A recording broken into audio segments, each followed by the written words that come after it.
Antum pernah mendengar kisah nyata yang ditulis oleh seorang ibu ketika dia menuliskan tentang bagaimana haramnya tentang masalah riba. Dia cerita, kami dulunya adalah keluarga yang baik, mengisi kegiatan kami setiap waktunya dengan mencari ilmu. Sampai satu waktu, suami saya kepentok bisnisnya dan berkata, "Dek, ini kelihatannya bisnis kita ini tidak akan pernah besar kalau kita tidak pinjem." Akhirnya kemudian sang istri berkata, "Ya sudah mas, cari itu. Carilah suami pinjaman yang tidak bersentuhan dengan riba." Karena dia sudah ngerti ilmunya, sudah paham. Riba itu merupakan sesuatu yang sangat dibenci sampai dipermaklumkan perang oleh Allah dan Rasulnya.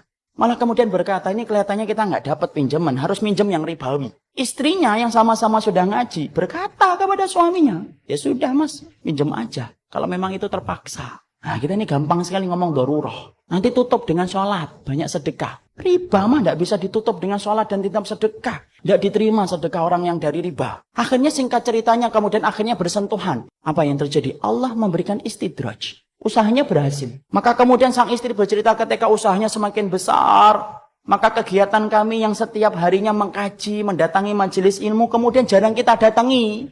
Karena kesibukan kami untuk kemudian mengatur bisnis kami.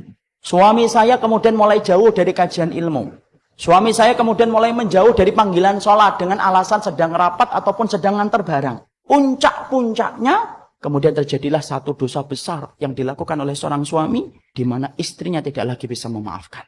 Akhirnya apa? Kapal rumah tangga itu karam, tenggelam. Yang menarik adalah ketika sang ibu menuliskan kisah nyata itu saya baca.